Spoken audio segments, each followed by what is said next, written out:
Praise the lord. ఈరోజు దేవుని వాగ్దానము కొరింథీయులకు రాసిన 2వ పత్రిక 5వ అధ్యాయం 17వ వచనం.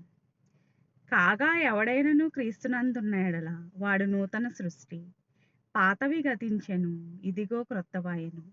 ఎవరైతే క్రీస్తులో ఉండి క్రీస్తులో జీవిస్తారో, యేసయ్యని వాళ్ళ సొంత రక్షకునిగా అంగీకరించి వారి జీవితంలోనికి ఆహ్వానిస్తారో అలాంటి వారు నూతన సృష్టిగా మార్చబడతారు. వారి జీవితాన్ని దేవుడు నూతనంగా మార్చి అనేకమైన అద్భుత కార్యములు, ఆశ్చర్యకార్యములు జరిగిస్తారు.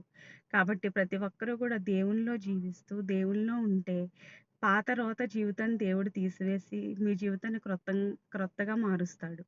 కాబట్టి దేవుడు ఆయన మన జీవితాల్ని అనేకమైన అద్భుత కార్యములు, ఆశ్చర్య కార్యములు మన జీవితంలో ఈ సంవత్సరంలో జరిగించులాగున దేవుడు నూతన క్రియల్ని మన జీవితంలో జరిగించుటకు ఆయన కృప చూపును గాక.